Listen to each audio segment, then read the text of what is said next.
56 from the U.S.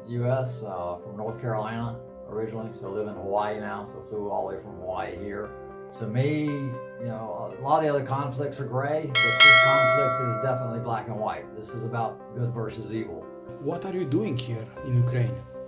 My initial goal was to come and fight. I think everybody around the globe should be motivated to come here and support the Ukrainians and support the army. So plan B was to come here to Kyiv and promote getting more people here.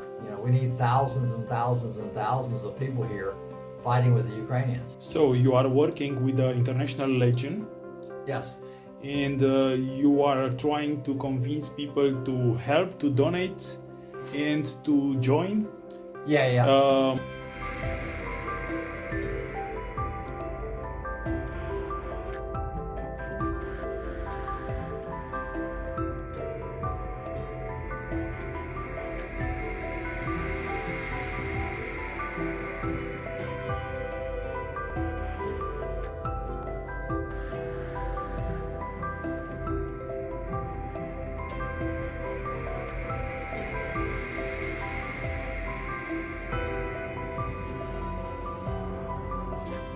Please tell me who you are and why are you here?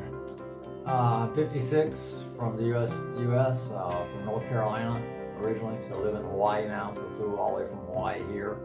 So the question as far as why I'm here, to me, a lot of the other conflicts are gray, but this conflict is definitely black and white. This is about good versus evil. This is a storybook, any movie we've ever watched, this is definitely evil against good. I mean, we're battling a situation here where the Ukrainians and the rest of the world are caring and kind and generous and unselfish and take care of one another, and it's just a matter of we need to stand up for that. That is the most important thing in the world, is just to show human beings that we're kind and we're caring and that we take care of one another and that the world is united so that we feed each other and make sure that we all move forward as one collective whole unit. So, we feel the pain of one country's failure and their conflicts, and we enjoy the successes of other countries that are doing good, and we all work together. And for some reason, Russia does not grasp this concept that we're all one unit, and we have to get along and work together and be normal human beings. This is 2022. We have to work together. It seems asinine that we have a leader in a country that does not understand the concept of being unselfish and being generous and being kind and just the basic moral values that are required by human beings these days. It blows my mind. And what are you doing here in Ukraine? My initial goal was to come and fight. I think everybody around the globe should be motivated to come here and support the Ukrainians and support the army, no matter what gender, age, anything. Everybody should be here supporting the army. But I'm 56, so initially they were like, well, I have no military experience, so they're like, you're not an ideal candidate. So they said, not right this minute.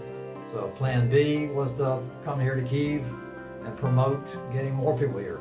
We need thousands and thousands and thousands of people here fighting with the Ukrainians. We need, we've got 190 countries around the world, and we need thousands from all of them. If the governments will not send their official military, then we civilians have to pick up the torch and make this thing happen. And we've gotten some wonderful people here, but it's a small fraction of the number that should be here. If we have 5,000, to 10,000 people here fighting, that is just a minuscule amount of the 5 billion people on the globe. We need everyone here fighting. That's why I'm in Kyiv. So every project that I promote is about getting people here to support the Ukrainians. We were at a critical juncture in this war where we are sitting on the fence as far as whether good or evil is going to win. Right now we're looking at a situation where the world is waning and it's thinking that this is important or not. And we're at a point where, all right, are we going to stand for humanity, for human rights, for everything that is good with the world? or are we just going to ignore it? You know, if everybody is complacent and doesn't join this fight, then guess who's going to win? It might take 10 years, but we're going to lose this battle if everyone around the globe does not stop what they're doing, get off the couch, and come to Ukraine and defend the human rights of everyone around the globe. This is the most important thing going on in the world today. So sitting around and letting life go on as normal and complaining about gas prices and complaining about, you know, your luxury life in whatever country you live in is unacceptable. As human beings, we must support each other. We cannot turn our backs on anyone around the world and expect the problem to go away. So I've been dealing with Russia for my entire life. You know, we had one period where it was okay, but now we've let it slip back into terrorism. So it's just, the world needs to respond. You know, why world leaders are not sending military is beyond me. We're going to have to elect new leaders the next go around that have a backbone and that, you know, have the fortitude to say, hey, we're not going to tolerate this type of behavior. This type of behavior is unacceptable anywhere, any place, you know. So it's totally unacceptable. And why people are not responding, I do not know. What impressed you the most since you are here? My trip to Irpin was pretty emotional. So, you know, going and seeing the buildings that were burned and destroyed and things of that nature.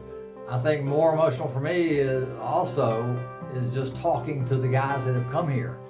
You know, when you talk to a 20-year-old guy that sold everything he owns to come here to fight, that is heroism. You know, he's come here to risk his life for humanity, for the Ukrainians. You know, guys that sell everything they own to come here and support the Ukrainians while others sit at home and do nothing. You know, it's totally mind-blowing how we have this divide of people that are selfless and courageous and wonderful and willing to sell everything they own to come here and support, you know, keep people from getting killed, to shelter kids and protect Ukrainians, and others that just, you know, want to sit at home and not. It's just, you know, it's an indictment of our entire human society to say, hey, you know, where do we stand? Do we stand for good, or do we just not care? I mean, does the world not care? That's the feeling I wrestle with every day in my interactions with everybody. You know, every one of us is responsible for the outcome of this war. Every one of us, you know, by our actions and what we do. And, you know, when I call back home and say, hey, I need $5 so I can, you know, put enough money together to get a vest for a Ukrainian, and I get no response, I'm like, I'm not sure that the world is as wonderful as I once thought it was. I had thought that everyone would respond, you know, very generously and unselfishly, and you know, you don't have to come, but, you know, if I ask for $5 to buy a vest to save a Ukrainian life, it seems like that would be a no-brainer. But I increasingly get more disappointed in humanity, and I'm beginning to question whether or not we're going to end up on the right side of this equation. So you are working with the International Legion. Yes. And you are trying to convince people to help, to donate, and to join. Yeah. My final question is, what would you say to the people in order to convince them to join the International Legion, or to donate for it, or to be involved in the humanitarian aid to Ukraine? Right. It's just extremely important, the whole thing. As far as joining the military, you know, yes, if you have some military experience or know people with military experience, encouraging them to come and fight. We have units all over the place. So, you know, there were some leadership issues initially, but we've got so many units available to us: Georgian, Crimean, Ukrainian, Territorial Defense, Foreign Legion. We have, you know, so many paramilitary groups. I put a 74-year-old Japanese guy in a unit. So, you know, we have girls in units. So we have two girls that are in the unit up the street. So any gender, any age, any skill level to no skill level. But yeah, if you want to fight, come here and see me, and I'll put you in a unit so you can go fight. But regardless of that, we should have thousands upon thousands of people standing here with the Ukrainians. This Maiden Square, Independence Square, we should have millions of people in this square, filling the square from every country around the world.